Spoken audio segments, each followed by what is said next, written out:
cases of the Wuhan coronavirus spread, so are the international efforts to contain the disease, and that's where we start today's edition of CNN 10. I'm Carl Azuz at the CNN Center. A number of countries are formally warning their citizens not to visit Wuhan, China, where the disease was first identified in mid-December. A medicine professor at Vanderbilt University suggests the Wuhan coronavirus won't be nearly as widespread and deadly as the flu, but that people are anxious about it because it's new and mysterious. Several thousand have gotten sick from the coronavirus. It's called that because it's a type of disease that can cause respiratory problems. It's killed at least 80 people in China, and it has spread to several other countries, from Australia to the United States, where there have been at least 5 confirmed cases so far, all of them in patients who'd recently returned to America from Wuhan. The U.S. Centers for Disease Control says Americans should avoid going to the Chinese province Wuhan is in unless it's absolutely necessary. It also expects the number of cases to increase. The impact of the virus isn't just hitting travelers. It's taken a toll on the U.S. stock market, as well as a number of international businesses. Airlines that fly to China are offering refunds, so are hotels. Disney has shut down its theme parks in other parts of China, and companies like Starbucks, KFC, and McDonald's have closed their restaurants in Wuhan and some of the areas around it.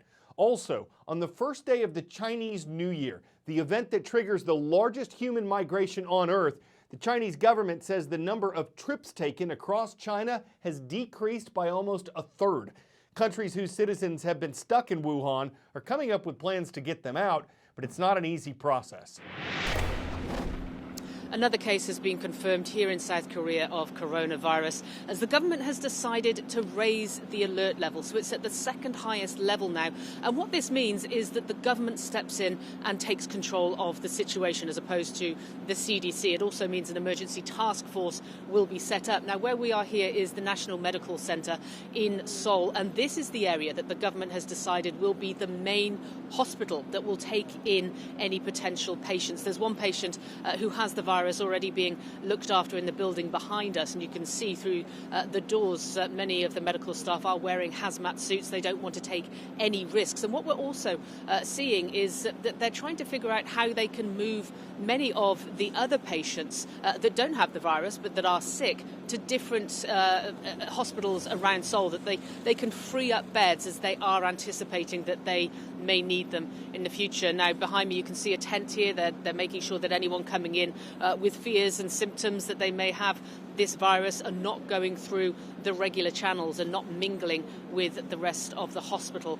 Now, this is the sort of thing that we are seeing around the world as these cases are increasing around the world. Here in South Korea as well, there are indications that they are going to try and evacuate their citizens out of the Wuhan area in China. We know that the United States is doing that. On Tuesday, they'll have a charter flight which will take out about 36 diplomats and their families. The consulate in the area has been shut down as well.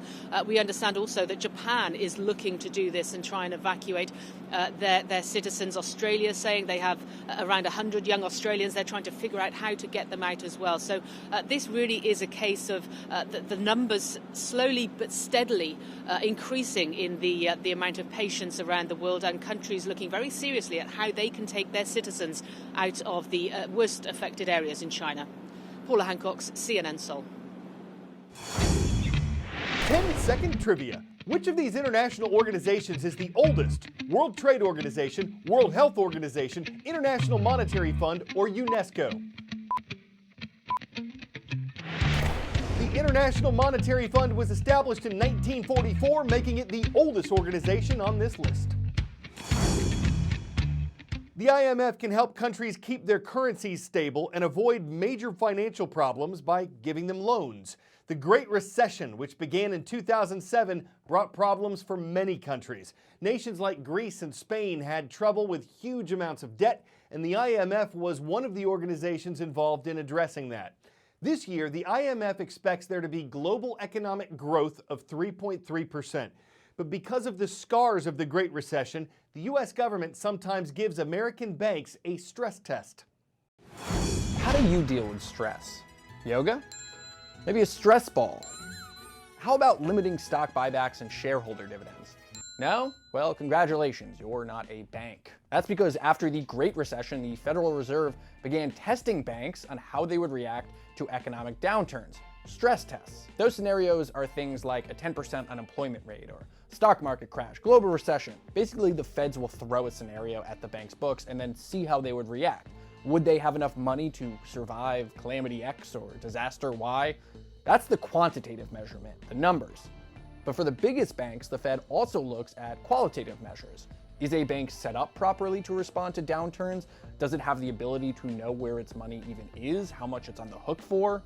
If a bank fails the test, then the Fed can limit how much that bank can offer its shareholders in dividends and buybacks.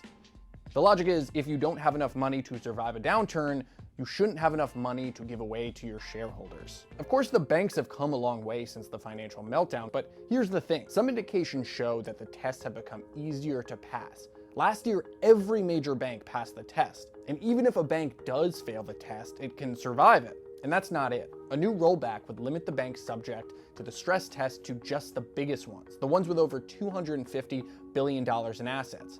That means that some huge institutions like American Express would be free from having to go through with the tests. So what might exempting a bunch of financial institutions from these tests mean for the economy?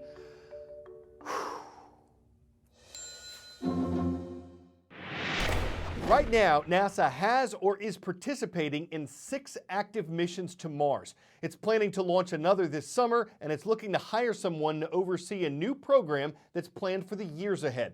The Mars Sample Return Mission would have the goal of bringing Martian rock and soil back to Earth, and its director could make up to $188,000 a year. But some scientists are concerned that the budget for that mission could be impacted by the cost of this summer's project. At almost $2.5 billion, the Mars 2020 rover is one of NASA's costliest exploration missions. I'm here inside the clean room at JPL, and behind me, arguably the most tricked out vehicle in the solar system, the Mars 2020 rover. Among the new features on this rover, the terrain relative navigation. If you see that sort of red triangle, a camera in there is going to be taking images of Mars as it parachutes down into a crater. And why this is important is this camera is going to match images taken from the orbit, and that way they can make much more daring landings, such as in a crater. Before, they always had the safest bet, a nice flat surface. This will also allow them to avoid hazards such as a rock outcropping or something else that might endanger the landing of any vehicles. Also, as we look at this vehicle, it'll take some 300 scientists to operate it. You can't see this well, but back down there in the body, MOXIE, why MOXIE is important is it will try to convert this Martian atmosphere into oxygen, and down the road, if we're going to put men on Mars and women, we're going to need the ability to convert the Martian atmosphere into breathable oxygen. They can't haul all that oxygen with them, so that's where MOXIE comes in, and as we said, converts it to breathable air. Now, when does the Mars 2020 rover launch? Right now it's on schedule for July or August of 2020. That's when we will be close to Mars again here on Earth.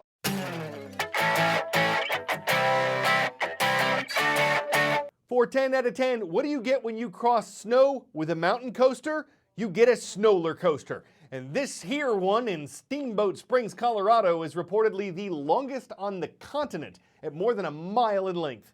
It's called the Outlaw. It's not as fast as the roller coasters you ride at Six Flags. This one tops out at about 25 miles per hour, but it lasts 10 minutes at a cost of $20 per ticket.